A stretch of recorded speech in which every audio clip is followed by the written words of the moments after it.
Good afternoon, everybody. We hope everybody's having a great day today.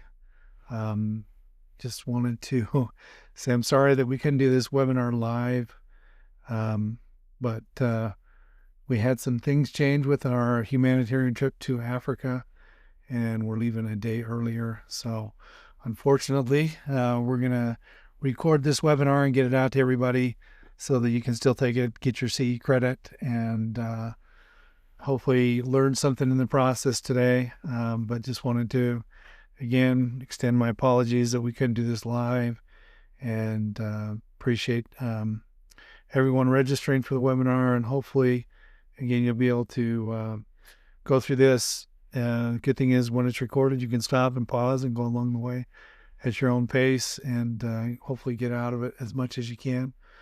So today we're going to be talking about profit and loss statements and kind of learning how to read those a little bit better. And we're going to be covering a little bit more things in there. We're going to combine this with another webinar presentation on establishing your baseline. So why metrics are important in your practice. And so a little bit about the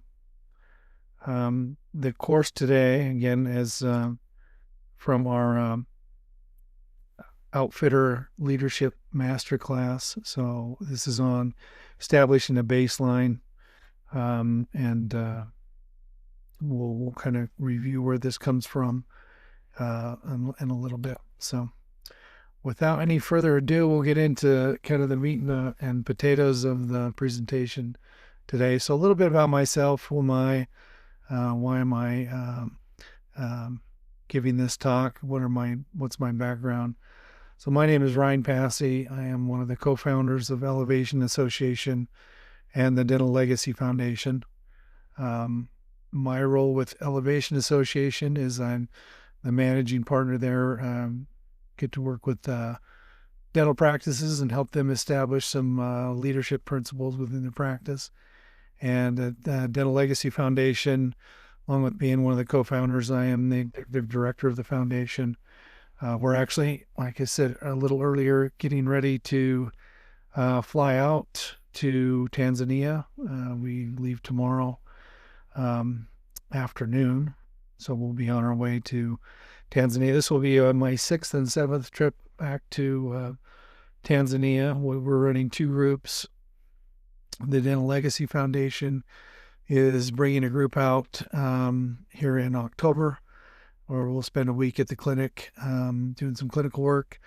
We'll dedicate the new NICU at the hospital there that we've been raising funds for. And then a few weeks later, Mark Costas' group from Smiles Outreach International will be flying in. We'll pick them up in Dar es Salaam and take them out to to the hospital and the clinics out there. And so this is Mark's second trip with us out there. So we're super excited to have Smiles Outreach International joining us there in Tanzania again this year. So we've got a couple of trips scheduled for next year. We're looking at planning a trip into May, 1st of June in 2026, and then again in October, around the 15th of October next year would be when we would be leaving. So for more details on the foundation and how you can get involved, you can check out our website at dentallegacyfoundation.org and check on the volunteer tab. We'll have upcoming trips there. There's some information about the trips, but I love doing the foundation. I don't have the clinical skills as my partners do, Dr. Hill and Dr. Nelson. So I get the opportunity to be kind of the liaison with our partners over there and spend a lot of time talking and establishing relationships and stuff. So we're blessed that we'll be able to be over there for about a month. This year we were over there 3 months last year, and Tanzania has become a second home for us. So my background, like I said, is not clinical. I'm not a dentist. My background is in business management. I spent 30 plus years in the retail side of life. Last 10 years in retail, I was an executive level manager, oversaw 30 locations, 600 plus employees, and about 60 million in annual revenue. So And part of my background is in data analytics.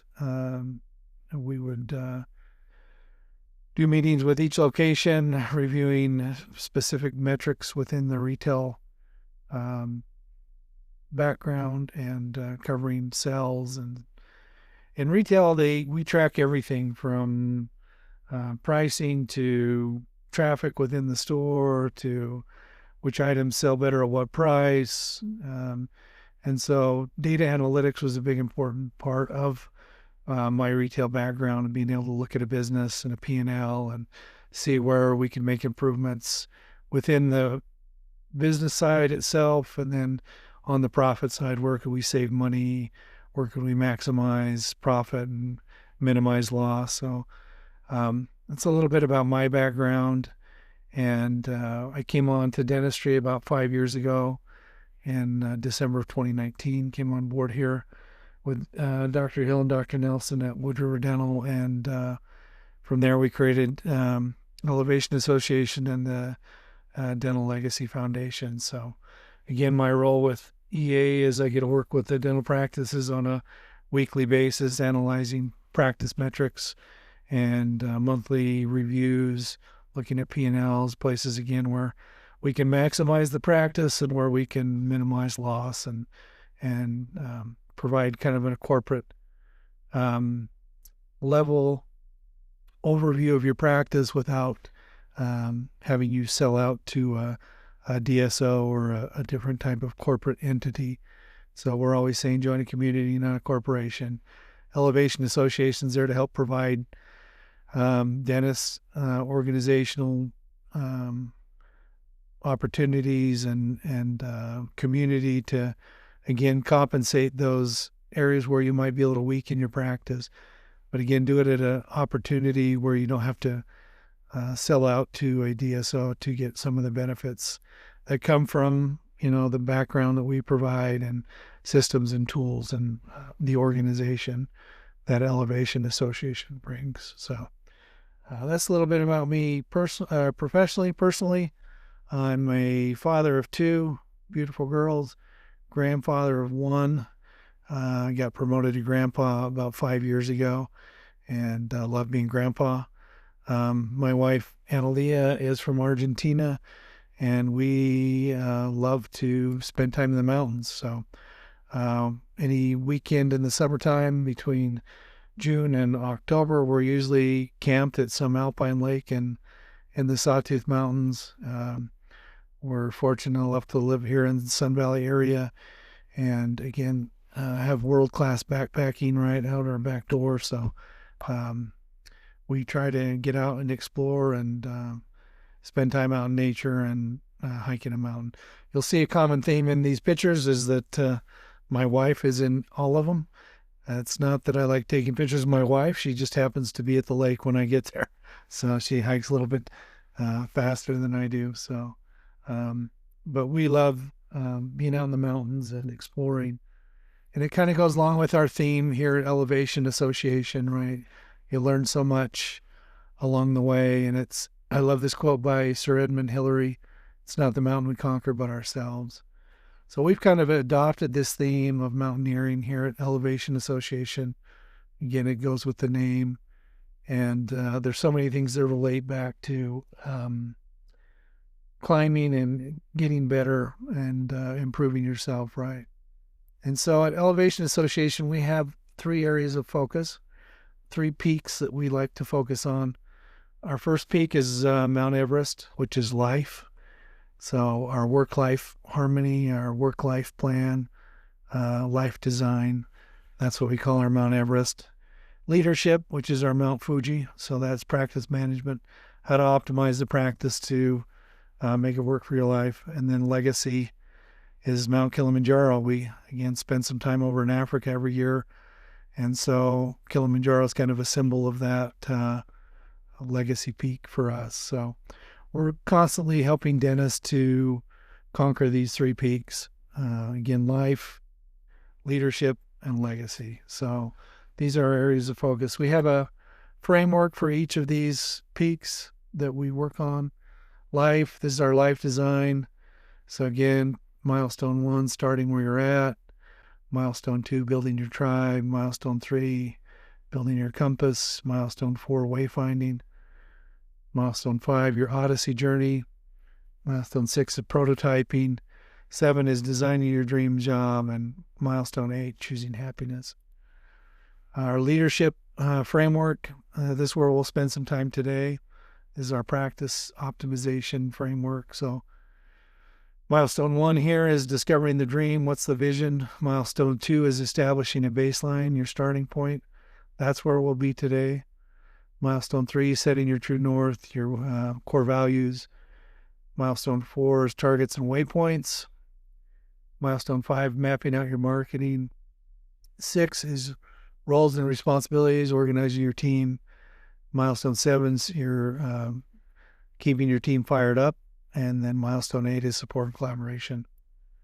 And then legacy, again, we have an 8-step framework here to help put into effect a legacy program for you in your life.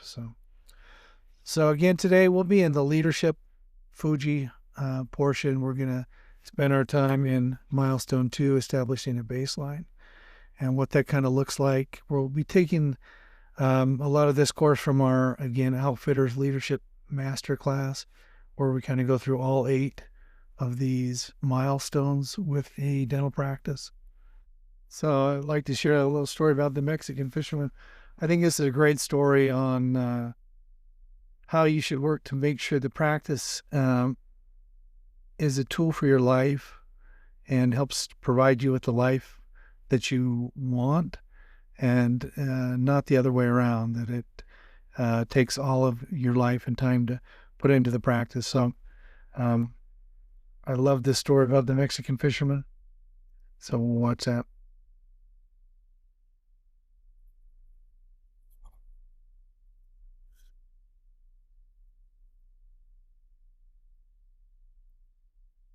Once upon a time, an American businessman was standing at the pier of a small coastal Mexican village when a small boat with just one fisherman docked.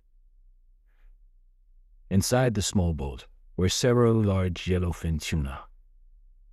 The American complimented the Mexican on the quality of his fish. "How long did it take you to catch them?" the American asked. "Oh, only a little while," the Mexican replied. "Why don't you stay out longer and catch more fish?" the American then asked.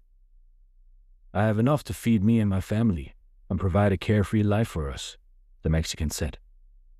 "But," the American then asked, "what do you do with the rest of your time?" The Mexican fisherman said, "I sleep late, fish a little, play with my children, take a siesta with my wife, Maria, stroll into the village each evening, where I sip wine and play guitar with my amigos. I have a full and busy life, senor." The American scoffed. "I am a high-ranking university professor, and I could help you. You should spend more time fishing, and with the proceeds, you could buy a bigger boat, and with the proceeds from the bigger boat, you could buy several boats. Eventually, you would have a fleet of fishing boats. Instead of selling your catch to a middleman, you would sell directly to the consumers, eventually opening your own can factory. You would control the product, processing, and distribution. Of course, you would need to leave this small coastal fishing village and move to Mexico City, and then Los Angeles, and eventually New York City, where you would run your expanding enterprise." The Mexican fisherman then asked, "But senor, how long will this all take?" To which the American replied, 15 to 20 years. "But what then, senor?" The American laughed and said, "That's the best part. When the time is right, you would announce an IPO, an initial public offering, and sell your company's stock to the public and become very rich. You would make millions." "Millions, senor. And then what?" The American said slowly, "Then you would retire, move to a small coastal fishing village, where you would sleep late, fish a little, play with your kids, take a siesta with your wife, stroll to the village in the evenings, where you could sip wine and play your guitar with your amigos, I love this story, right? It's a great story about perspective, right? And making sure that your practice is serving you and not the other way around. Now, again, if you want to go out and create a empire, that's fantastic, and we love to support and help you there as well. But having a vision for where it is you want to take your practice is super critical. With you know having that in mind when you show up to work every day. So the other part of that is again having establishing a baseline. So once you know what you want to do with your practice, it's important to like, where am I starting from? Where is my starting point? This is my one of my partners, Dr. Jared Hill. Jared decided to do a bodybuilding contest a couple years ago, and so part of that process of like wanting to change his physical appearance was establishing a baseline. In order to get where he wanted to go, he had to know where he was starting from. And so you can see, Jared made a great physical transformation once he knew the vision of where he wanted to go. And then again, taking time to like evaluate, where am I currently at, so I know how to move in that direction. So he had to get a DEXA scan that showed him his body composition, what how much of his body was water, bone, muscle mass, how much was body fat, where that body fat was at. And it kind of gave him a baseline to like, okay, here's your starting point. Here's where you're currently at. And from here, we're going to track progress towards where you want to go. And so in a dental practice, it's the same principle. Once we know we want to make a change and we want to improve, we then need to like, well, where are you currently at, and do a DEXA scan of your practice in theory. I always remember Dr. Brian Dilley's comments when we first started working with Brian and talked about doing a baseline analysis with his practice. He had one of the best one-liners ever, but it really put into perspective like how vulnerable you have to be to do like Jared did, and like, get in your underwear and strip down and be vulnerable.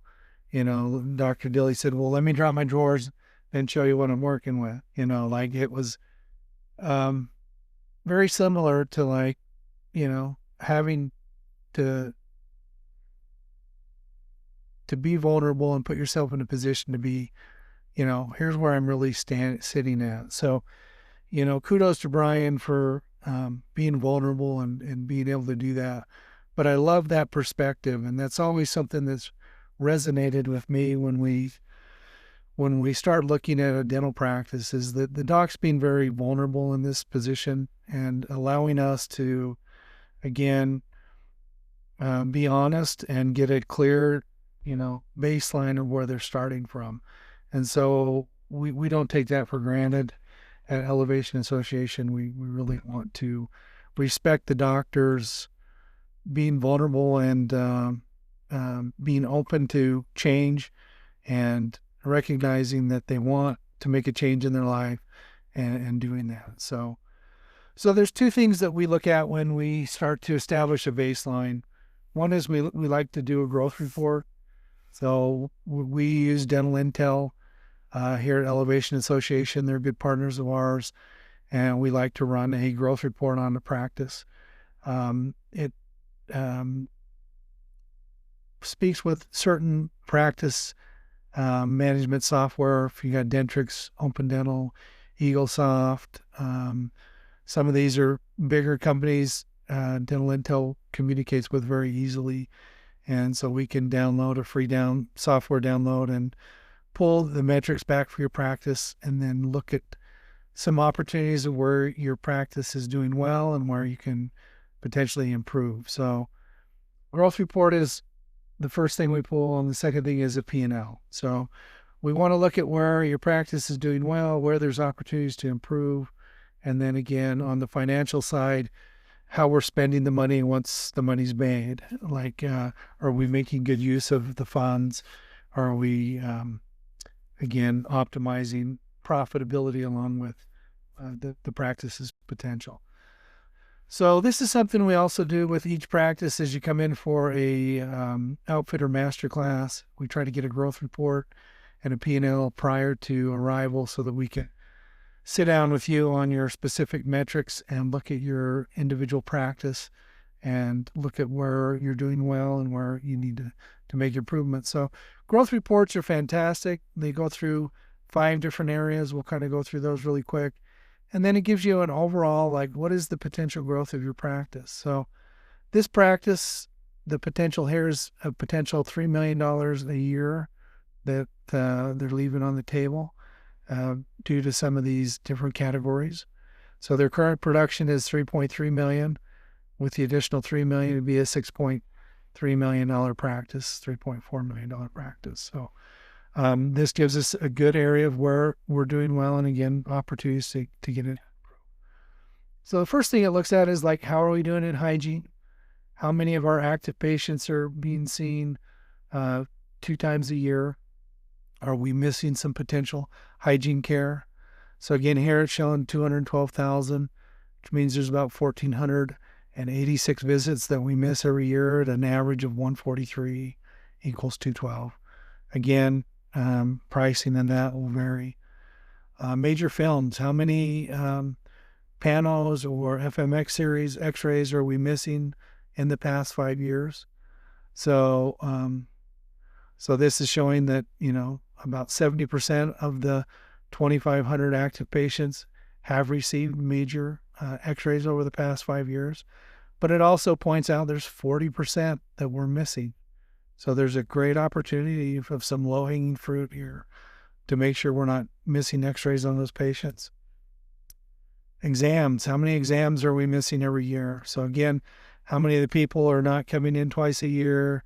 And of the ones that are coming in, are we missing any current exams?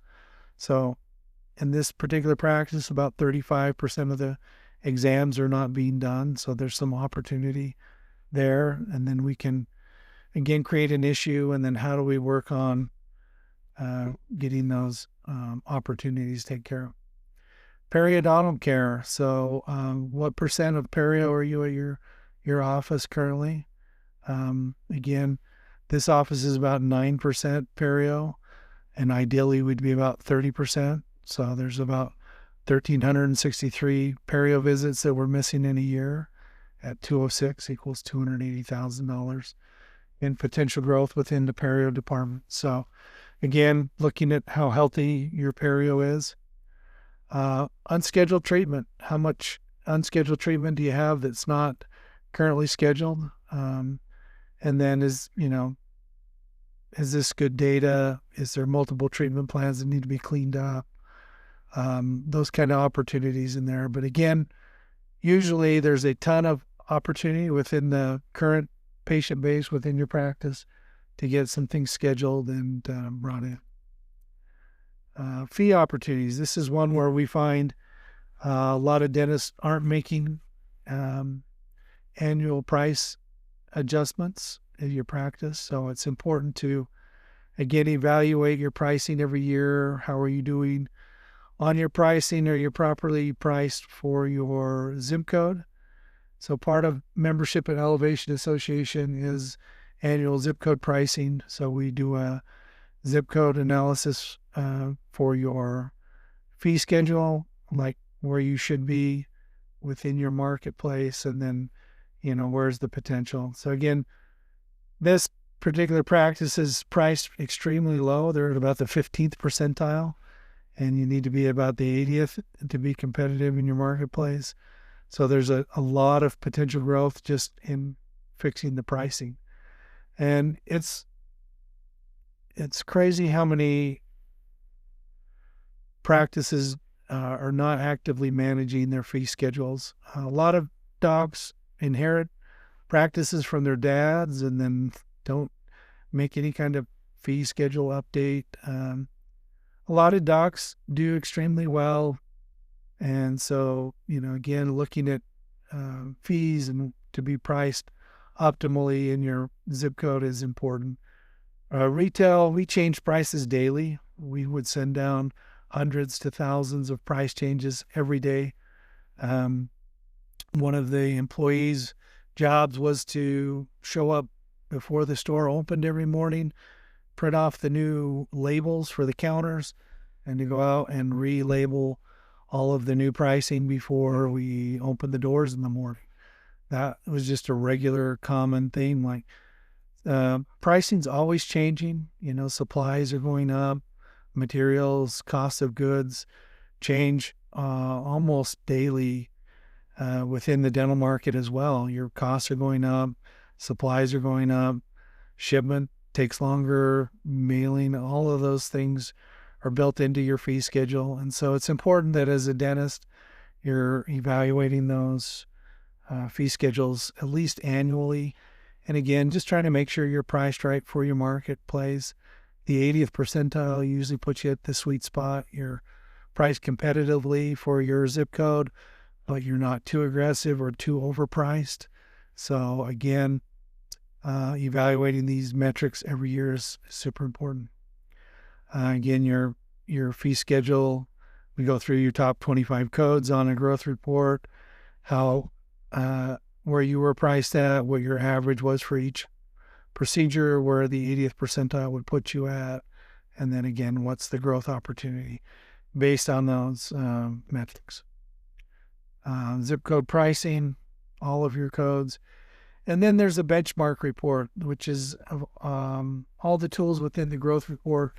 This is my favorite report. It takes 14 of the top metrics across 8,000 practices across the nation, and then ranks your practice with are you a bottom 10 on this metric? Are you an average practice?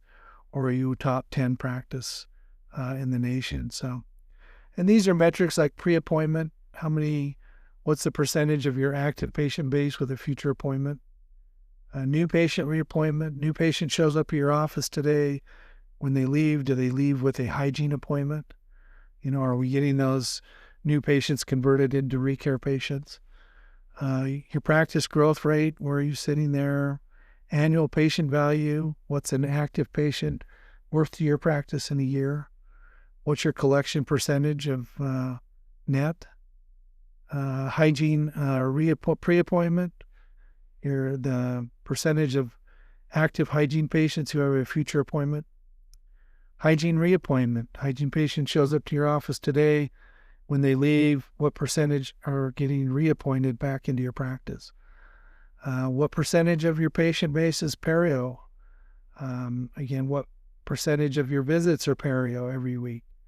What's your fluoride percentage? You can see this office does pretty well at pre-appointment, annual patient value, but really struggle with some of the hygiene marks, right?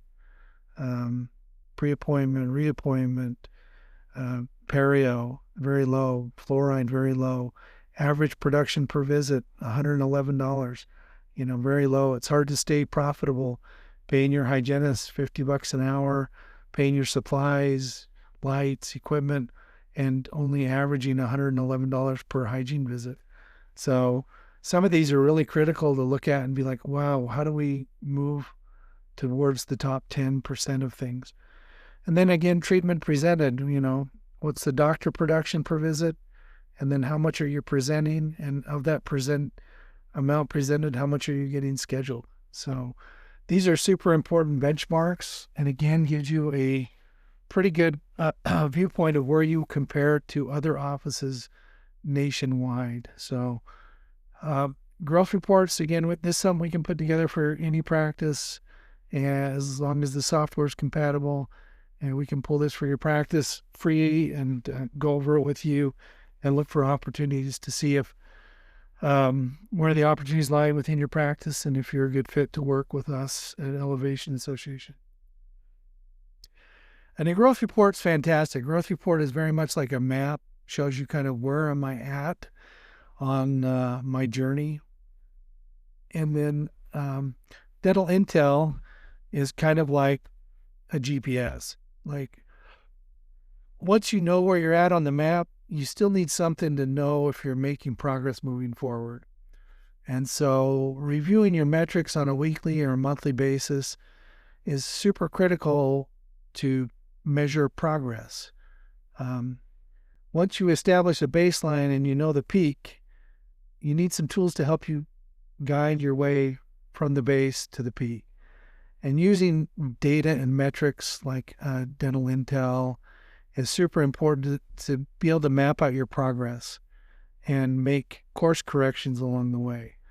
And not having these tools in a dental practice, you find yourself wandering a lot and not knowing if you're making good progress or making good strides in your practice. So again, utilizing metrics with your practice management software.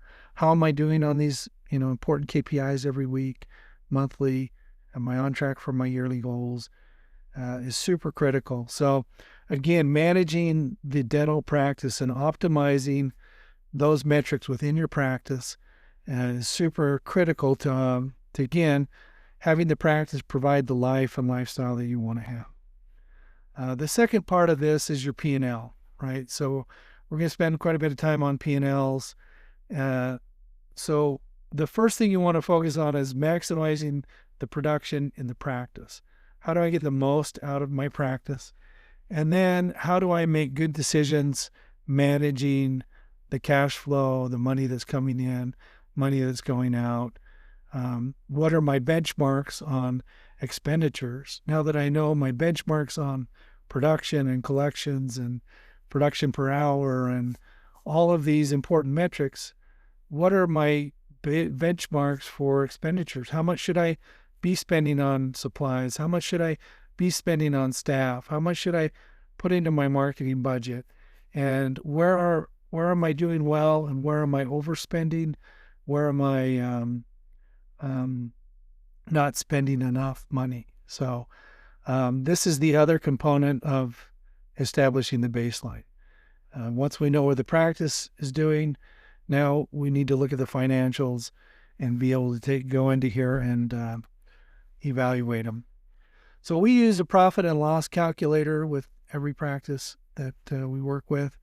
So again, to kind of help budget what percentages we should be at, what's the target, what contributes to the top line growth, and then what are the expenditures that then take out from that. So this is kind of typically what a P&L calculator would look like when we work with a practice. So we put in their numbers and then can see like, here's the baseline of where you should be. Where are you currently? And are we spending more or not spending enough in these categories? Where do adjustments need to come out of? So we'll kind of go over the top line of the P&L first, and then we'll get into these spending categories from there. So again, a top line of a P&L is this line right here. This is the money that hits the bank. And it's interesting that we're calling it a top line when it's actually the bottom line of the top portion, right? Because there's a lot of things that go into the getting to this number of money that actually hits your bank account.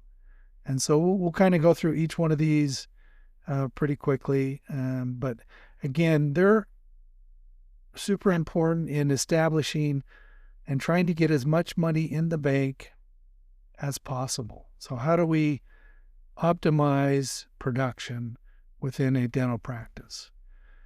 So the first thing is gross production, right? What is the overall production of the practice? And we want a clear vision of what we're actually producing as producers, right? So how much is each doc producing? How much are they producing per visit? How much is each hygienist producing? How much are they producing per visit? Any additional sales, mouthwash, those kind of things, again, all contribute to gross production. Perio procedures are much more profitable than prophies. Are we doing fluoride as part of the visit? Sealants?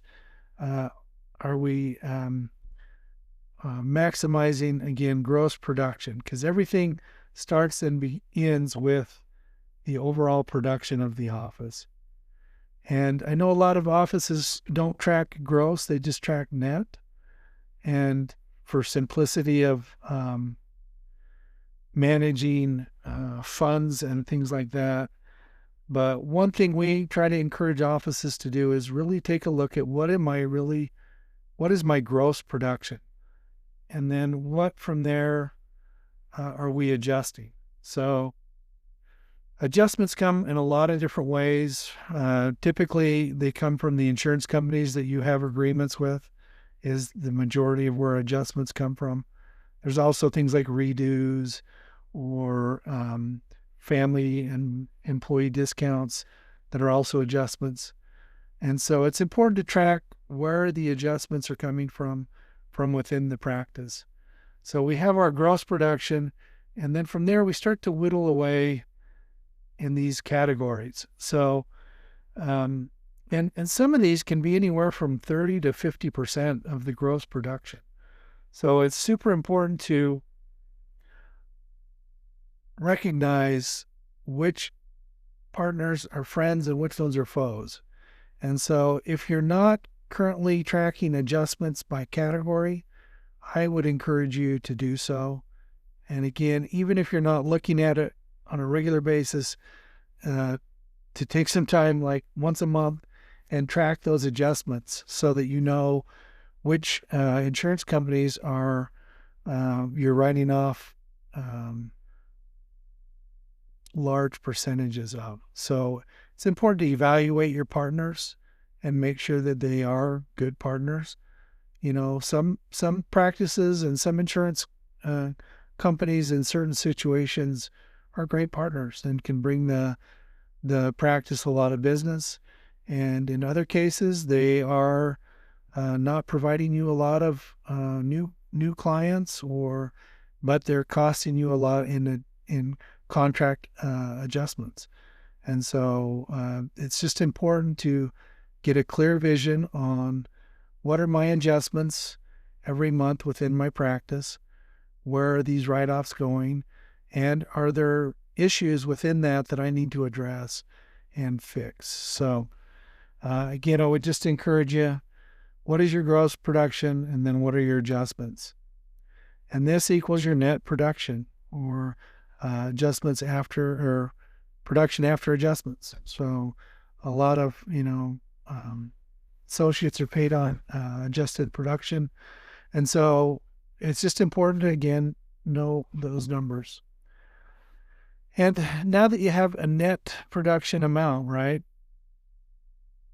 Gross production minus adjustments is net production. So it's what we should be able to collect based on the work that we've done. This is what's known as net production. But now you have collections. What percentage of net productions are you collecting? Are you able to collect 100% of the net production? Or are you at 90% or 95% or 85%? So collections is a big portion of now how well are we collecting on our production. So again, this is partly of what contributes to the money hitting the bank, is not just what the system says we produced or we should produce, but now what percentage of that are we collecting every month? And are we doing a good job in collections? So super important there. And then some practices have like additional patient benefit plan that are outside of the practice collection side of things. So you might be collecting premiums on a patient benefit plan every month that then again contributes to money hitting your bank account every month and can have a net positive on your top line. So again, total income, P&L is really what hits the bank at the end of the day. Your P&L is looking at money hitting your bank account, and that's the top line. So 100%, that's where we're starting from, is the money that actually hits your bank account. So it's important to do the best you can to maximize the amount of money hitting your bank account every month. From there, we begin to look at expenditures. So now we're going to take each category and kind of go through these These are benchmarks that we received that we use CFO Ortho as kind of our accounting. They have now merged with Kane Waters. And so the percentages are skewed just a little bit. But this is a pretty good calculation for a healthy practice. And these numbers help a doc to get to where between doc pay and the net margin, the doc is taking home about 40% of the practice. So between doc pay and net profit. And then the rest of the practice is about 60% expenditures. So this is a pretty good baseline for a healthy dental practice. Now, some docs do 50% and 50%, right? 50% overhead, 50% profit, which is fantastic. And if you can get to that point, you're running a top-notch practice and doing extremely well. For most practices, I would say this is a healthy goal to start looking at a 60-40 split. So 60% expenditures to the practice, 40% doc pay and net profit. So that's kind of what these guidelines that we're going to go through today, if you hit those marks, that is kind of where you would be at your dental practice. So we'll take each category and kind of go from there. So dental supplies and lab, this should account for about 13% of your practice. So from that number, your P&L, about 13% should be allocated to dental supplies and lab. So if you find yourself higher here, 15%, 16%, 20%, this would be an area where you maybe need to do some evaluations on how can we get this more in line with the 13% target. And this includes, again, all dental and all lab expenditures. Doc pay. So a good target for doc pay is about 20%.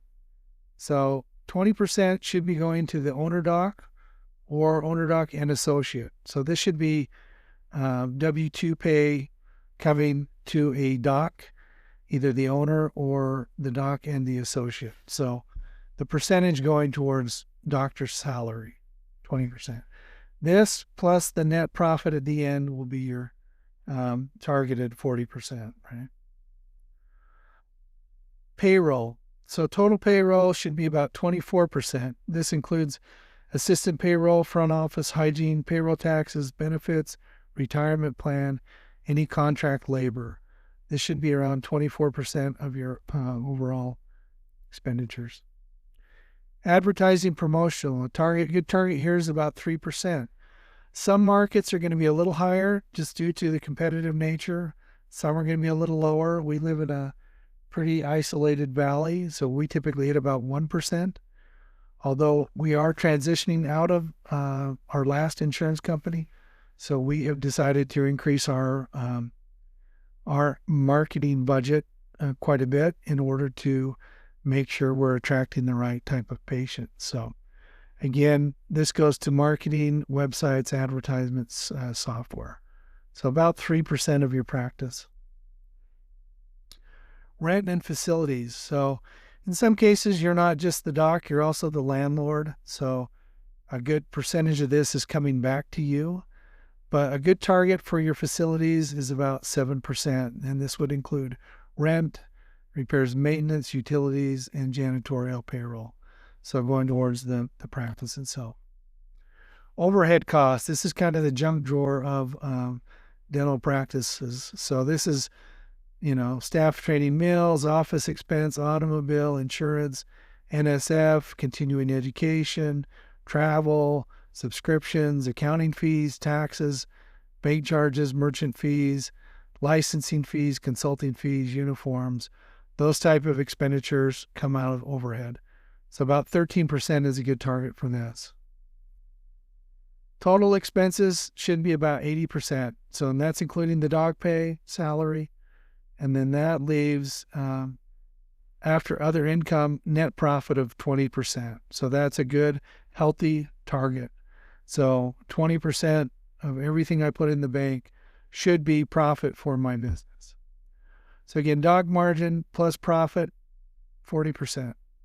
And again, is a good benchmark for how am I doing? Am I maximizing, again, profitability within my practice? Am I running a healthy, profitable practice? So again, these are, again, good benchmarks for your practice from a production standpoint and from an expenditure standpoint. So I hope this spurred on maybe some questions, some internal dialogue with you guys to question where are you currently standing on your baseline. It's the vulnerability slide that we were looking at. Do I have opportunities within my practice to improve and to really make a transformation and a change with what I want to do? So again, for our Outfitters Masterclass, this is something that we look at. We have one coming up at the end of January where, again, we'll pull a growth report for your individual practice. We'll do a P&L calculator on your P&Ls and look for opportunities within your practice to make some improvement. And so we hope you would take advantage of that. Again, we've got those coming up end of January 30th and 31st of 2026.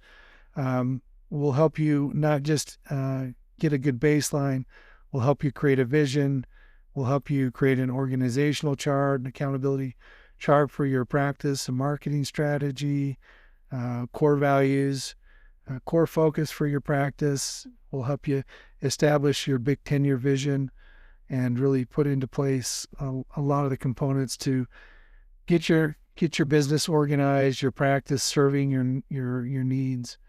And so we encourage you to get in and participate with that.